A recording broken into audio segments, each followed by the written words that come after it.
What's up, y'all? Brandon with BC Talks here. So a couple months ago, I went to another Cards and Collectibles show that was hosted by Tidewater Cards and Collectibles. I picked up a decent stack of books, and when I got home, I kind of just put them in a short box and forgot about them. And I was going through my inventory a couple days ago, just sorting things out, and I found the short box, and I was like, wow, I completely forgot that I picked up these books. So I need to make a video on these because I picked up some really awesome books, including one that I've been looking for a while. So we're gonna go over everything that I picked up in today's video. Before we get started, make sure you like the video and subscribe to the channel for more comic book and pop culture talk. And I've got a big announcement for y'all. If you've been watching the channel for any length of time, you know I've been talking about this for a while. That's right. My first What Not auction show is finally going to start. It's going to be October 29th. That is a Sunday, and that's going to be 4 p.m. Eastern, so 12 p.m. Pacific for all y'all West Coast folks. And I'm really excited. It's going to be a birthday pre-game because my actual birthday is November 1st, but I got a bunch of stuff I got to do, so we got to have it Sunday. And again, that's going to be Sunday, 4 p.m. Eastern. So make sure you mark your calendars. The show should be up by the time you're watching the video, so you can go to my Whatnot and bookmark the show. And if you haven't signed up for Whatnot yet, you can use my link down in the description, and you'll say $10 off your first purchase. So use that link, and you can say $10 in the show. And let me just say, if you're an X-Men fan, I have a lot of X-Men in my stock. So I was going through my stock yesterday, and I got a lot of Uncanny, I got a lot of X Factor, a lot of X Force. So if you're collecting X-Men, you need some books for your run filler for a really good price. Definitely check the show out. It's going to be about $2 to $5 starts on everything. So make sure you bookmark the show. You can use my link down in the description to say $10 off of your first purchase. All right, so like I said, I got all these from one of the vendors at the Cards and Collectibles Show, and it was $100 for the stack, so it was about $250 a book because I got about 40 books, and I got some really good deals, especially this first one. This is Dark Knight's Death Metal number 7. This is the first cameo appearance of Yara Flor. That's her right there. And it's also the first cameo appearance of Jay Spox as the next Batman. Now, Yara Flor is Wonder Girl. She also was Wonder Woman for a little bit, I believe, as well. I have the Funko Pop of her up here on the shelf. And Yara Flor, she's one of my favorite newer DC characters. She is the Brazilian Wonder Woman. She is from the Amazon rainforest, so she's Amazonian, but from the rainforest. A little twist there. And I just really like the character. I like her design. You can kind of see her costume there. It's in a mylar, so it's glistening, so it's kind of hard to see. I might have to pop a image of it up there on the screen. If I kind of hold it at an angle, you can kind of see it. It's in a mylar, and it's also a foil kind of cover, so that's like double whammy for not being able to see, and also double whammy for fingerprints. You can already see the fingerprints up there. But I'm probably gonna get this one slabbed, graded and slabbed as well because I really like that character, and I'm hoping that James Gunn brings her into the new DCU as well, or they make some animated movies with her as well. This next one is one that I have shown before, and obviously y'all know I'm collecting the Giffen and DeMatteis run of Justice League. This is Justice League America number 1. And it's the first appearance of Maxwell Lord. We talked about this before, actually a couple hauls ago, I believe. So y'all know this book. And but this one is actually a better copy than the one that I picked up in that haul where I got all of the run filler for the Giffen and DeMatteis run. So I'm probably going to get that one graded as well. Both of those will go in the slab pile to get them cleaned and pressed and slabbed eventually. Because I do want to slab a copy of number 1 from that series because that's probably my favorite comic books, one of my favorite comic book series of all time. And again, rest in peace to Giffen. He passed away recently. But this next one is Batman number 21. This one's going to go in the spec pile. This is the first appearance of Duke Thomas, who later becomes a protege of Batman called the Signal. And now, if you're not familiar with Duke, he is kind of a newer character as well in DC. He is if you have read the Batman Wayne Family Adventures, it's a web comic that is licensed officially by DC. So it is an official web comic from DC. He is a character in that web comic, and that is a really good comic as well. I know a lot of people don't read web comics as much compared to regular comics, but that one, if you're gonna read a web comic, that one's a really good one. And Duke is featured in that um, pretty prominently as well as the rest of the Bat family. So definitely check that out if you haven't read it. If you want to be more familiar with Duke, he's an interesting character that I could totally see them bringing into the DCU. Especially considering he is black, he's African American. Um, and there's not many black people in the Bat family, which makes sense. Bruce Wayne is white, but this next one is interesting. This is Adventures into the Unknown number 155. Now, this is actually officially now the oldest comic that I own. This is dated March of 1965. And I'm not familiar with the series. I just picked it up because it was a silver age book in decent condition for 1965. And yeah, it's now the oldest book I own. I think the oldest book I owned previously was one of my romance comics. Um, I don't pick up a lot of Silver Age books. I'm not super into the Silver and Golden Age books like a lot of collectors are. I kind of collect stuff that I collect funny memey things or series that meant stuff to me growing up. Like the Teen Titans, the Justice League characters, stuff like that. So yeah, I don't usually pick up Silver Age books, but yeah, this was an interesting one, and it's $2.50. So yeah, that's now the oldest book that I own. So interesting book there. This next one is Star Wars Episode number 1, Obi-Wan Kenobi. And as y'all can see, it is actually a key. It's the first appearance of Darth Maul in an in an original story, specifically the events that occurred in Episode 1 from the perspective of Obi-Wan related to Yoda. And it's also obviously the Ewan McGregor photo variant. You can see Ewan McGregor is there on the cover. I kind of want to put this one up in the Star Wars display. I'm gonna have to find space for it, maybe shift things around. But yeah, an interesting book. The first appearance of Darth Maul in a comic book. It's kind of a retelling of Episode 1 from the perspective of Obi-Wan. This next one is another Star Wars book. This is Star Wars number 3. This is from the Marvel series, which I have a few of those. And this is the first cover appearance of both Han Solo and Chewbacca. So really early Star Wars Marvel book, and if you know, these Star Wars Marvel books go for a lot of money because a lot of people like them. I really like the Star Wars Marvel series. It's not in the best condition, but it presents well, and that's what people say. And anytime a book doesn't look that great, like it presents well, but it does. And let me fix this here.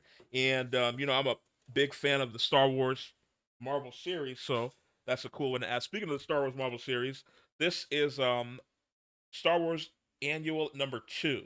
Now this is not a key. I do have number 3, which is a key. I can't remember the key for number 3, but number 3 is a key. But this one is not. But it's a cool cover though. Um, and now this next one is also not a key, but it is a cool cover. It's another Dark Horse. This is Predator number 2. This is a really cool cover. Look at the Predator, you know, peeking through the brush there. It's not a key, but it's technically the second appearance of Predator in comics because issue number 1 of this series is the first appearance of Predator in a comic book.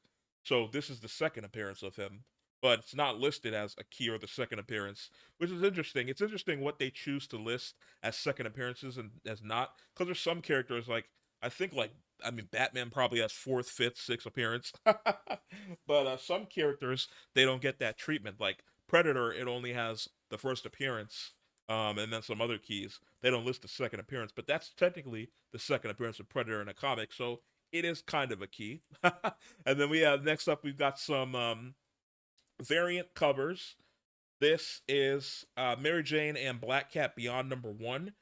It is a one shot, and this is the Peach Momoko variant. Y'all know I'm a big Peach Momoko fan, so really cool cover there with Mary Jane and Black Cat on the cover. This next one is another one that I'm a big fan of. This is Supergirl number 16. It's an Art Germ cover, and or sorry, 15. 16 is this one. which these are both Art Germ covers, really great covers by Art Germ. Um, he's a really great cover artist. This next one we have two of them. This is X Force number 2. And this is another second appearance that they actually mentioned. This is the second appearance of Deadpool. You'll probably seen this before. It's also the first appearance of Weapon X Garrison Kane. And you might say, why you got those stickers on there? Well, like I said, I've been going through the inventory for the show, and I put these yellow, this side, these yellow stickers on any of the books that are keys. And then I have the key listed on the back there on like an index card so I can remember what the key is because I can't possibly remember all these keys. I remember the keys that mean things to me, but not every key. I gotta write them down. So that's just for the show. So if you're looking for the second appearance of Deadpool, you can pick that up in the show. The next one, we got a couple 52 issues. This is 52, number 7. This is the first appearance of Kate Kane. She was not wearing the Batwoman costume. And then this is 52, number 11. This is the first full appearance of Kate Kane. So she's in the costume in this one. So two Kate Kane Batwoman keys there. Now, if you're not familiar with Kate Kane's Batwoman, she's the redheaded Batwoman.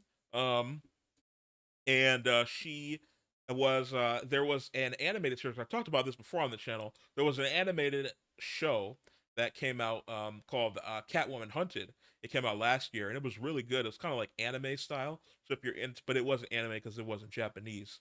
Um, it wasn't subbed or dubbed or anything. It was just English, kind of like Avatar: The Last Airbender, kind of like that, but more anime than that. So yeah, if you're into anime, definitely check that out. I thought it was a really good show. I really liked the dynamic between Catwoman and Cat Kane's Batwoman in that, and I really like Cat Kane's Batwoman. I got a couple other keys from her. That's another one I might be specking because she's a character I could see them doing if they're gonna bring in the Bat family. This next one is one for the memes. This is Morbius the Living Vampire number 1. Obviously, it's the first ongoing solo featuring Morbius and the Rise of the Midnight Suns, part 3 of 6. And this is a book that kind of tanked in value along with the first appearance of Morbius as well. Because of the movie, because how bad it was, all the memes, the Morbius sweep memes and the more billion bucks. So, but I'm gonna keep that one just for the memes because I think it's funny. This next one's an interesting book. This is Electra Assassin number 1, and this one you can see the sticker, so it's going to be for sale. This is the first solo titled limited series featuring Elektra. It's also the origin of Elektra and the first appearance of the Beast of the Hand. And it's also really cool. That's a Bill Sienkiewicz cover with Frank Miller doing the writing in this. So kind of like a power couple there, a writer and artist. And I really love this cover. Um, so that is a cool one that's going to be for sale. This next one is Batman 3 Jokers number 1. I'm also going to put this up for sale as well. Now this is it's not a key, but it's part of the 3-part series Batman 3 Jokers. There's a million different variant covers of this, and it's got the card in there as well. You can see the promo card as well. So yeah, there's a million different covers of this. I don't collect them because there's so many that yeah, I'm not gonna collect all those. But if you're looking for that specific variant of that cover, check the show out on the 29th because I'm gonna have that up for sale. This next one is Bugs Bunny number 1. It's not a key, and I've shown this one before. This one's a newsstand. This is just it's part 1 of a 3-issue limited series for Bugs Bunny that came out by DC in 1990. So not a key. I do have the sticker on there, but that's actually I don't know why I have the sticker on there because it's not a key. I'm gonna have to take that sticker off. um, this next one is Uncanny X-Men 176. This is going in my Chris Claremont run of Uncanny X-Men. It is the first appearance of Valerie Cooper, who's a government official for mutant regulatory practices, and which led to the formation of X Factor. And again, this is going in my Claremont run. He's getting choked out on the cover there. My goodness. It's kind of a bondage cover, actually. I just realized that. Interesting. This next one is X Factor number 1, and you can see this one's going to be for sale. This is actually a pretty decent looking copy, and it's the first appearance of X Factor. which is the original X-Men, which is Cyclops, Jean Grey, Beast, Iceman, and Angel. Also, the first appearance of Cameron Hodge and the first appearance of Rusty Collins. So a lot of first appearances in this. And it's X Factor #1. I already have a copy of that, so that will be going for sale. This next one, or the next few, are interesting. This is Infinity Gauntlet #2. This is Infinity Gauntlet Part 2, obviously, and then it's the first appearance of Epoch, a cosmic entity who selects champions to wield the quantum bands. And then we also have Infinity Gauntlet #4. I really like this cover. It's kind of like a funny cover with Thanos in it. Thanos is really goofy in the comics. The movies, the MCU made Thanos kind of like really cool and to be feared. But in the comics, he was kind of goofy. You can see these others like "Come and get it" or "Come and get me." This one is the death of Captain America, Cyclops, Iron Man, Namor, Quasar, Spider-Man, and others. So Thanos was going off in this one, even though he was goofy, he was still going off. And then this one, this is a great cover here. This is number 6, which is Infinity Gauntlet Part 6. It's also Adam Warlock assumes control of the Infinity Gauntlet, and it's a great cover of I believe, is that Gamora? I think. I don't think that's Gamora. That might be Death. I'm not sure who that is actually, but she's choking out Thanos. I'd have to pop the comic open and see who that is, or maybe one of y'all can let me know. I think that's not Death, is it? Who is that? Is that Moondragon? I don't know who that is. But yeah, this is what they tried to do in the movies. Pin him down and get the gauntlet off him, but it didn't work. Because Star Lord kind of freaked out on him. This next one is the most '90s cover of all time. Actually, there's a few '90s covers. This one is the Warlock Chronicles #1, and this is a foil, and y'all can see it's glistening, so it's hard to show when it's glistening. It's not in the Mylar, or else it'd be really impossible to see. But it's not a key, just a very '90s cover, and there's a few of them. I really like this era of Warlock. Um, this era of cosmic Marvel, with Warlock and Silver Surfer and Thanos. There's some really great art and covers in this kind of era of the cosmic Marvel. Speaking of '90s covers, this is another one. This is Venom Funeral Pile or Funeral Pyre #1 with Venom and Punisher on the cover again. One of the most '90s covers ever. You got Venom, Punisher, the shiny foil, and then another shiny foil. This is Silver Sable and the Wild Pack #1. Now this one is a key. This is not as shiny, but you can see it's foil as well. Very '90s cover. You can see all of Silver Sable's muscles and definition and whatnot with the foil. This is the first solo series featuring Silver Sable, and it's also the second cameo appearance of Ernst Sabinova. Um, and I like Silver Sable as a character, so I collect this run. So this one's going to stay with me. This next one is Eternals or the Eternals #1. This is the first cameo of Phastos. So which he was in the Eternals movie. Um, so it's an interesting one, and I have a few of these from this miniseries. It was it 12 issues? Yeah, 12-issue miniseries. You can see on the top a lot of interesting art in this one. So that one's going in to keep for the run. This next one is Adventures of Superman #466. This is the death of Hank Henshaw, who later his awareness manifests inside a machine as Cyborg Superman. This is when Hank Henshaw dies, and then later his consciousness kind of goes into Cyborg Superman, and that's how he becomes Cyborg Superman. So interesting little minor key there. This next one is Soviet Super Soldiers #1. This is the when Dmitry, I'm gonna butcher these names. Bukharin becomes Airstrike. He was formerly Crimson Dynamo. It's also Sputnik is renamed Vostok, and the Supreme Soviets become the People's Protectorate. So a little minor key there. Interesting team there, the Soviet Super Soldiers. This next one is Defenders #29. This is the second appearance of Starhawk and the first cameo appearance of Alita, who becomes a Guardian of the Galaxy. Now, or Alita. Now, Starhawk was played by Sylvester Stallone in the Guardians of the Galaxy, and Alita was played by Michelle Yeoh. So they have both already been in the MCU as minor characters. We're probably not going to see Alita again, and I doubt we'll see Starhawk again. Maybe he'll be with because he's with the Ravagers. I don't think he died. He didn't die, did he? I don't think so. So maybe if Sylvester Stallone wants to come back, we'll see him again, but probably not. But one I think we might see again in the MCU. This is Inhumans number 11. This is the first appearance of Korath Thak, a Kree scientist who developed the Pursuer Project and a member of Star Force. It's also Korath becomes Korath the Pursuer in Quasar number 32. Now, Korath was actually played by Jaimin Hunsu in the MCU. That's the character that he plays when he's like, who? When Star Lord meets him in the first Guardians of the Galaxy.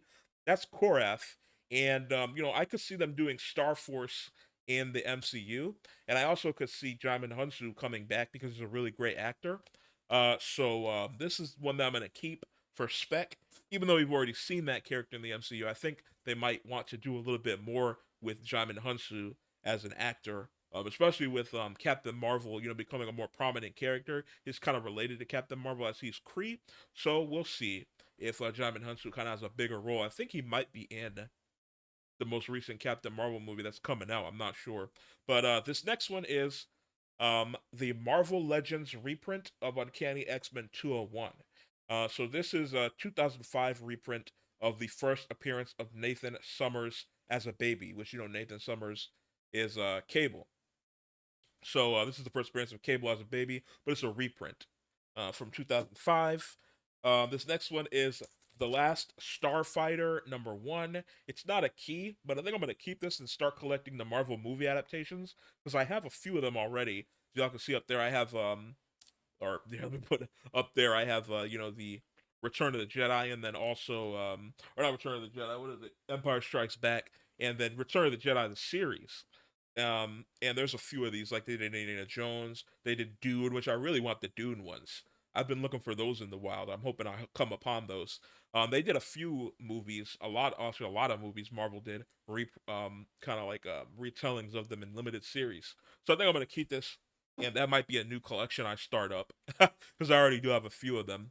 This next one is Batman 395. This is the first appearance of the Film Freak, a villain who's obsessed with movies. So a little minor key there, and that one's gonna go into the gun covers collection. I call it the blicky covers or the gat covers. Any cover where there's a gun on it, especially when it's related to Batman. There's a few where Batman actually is holding the gun. Those are interesting.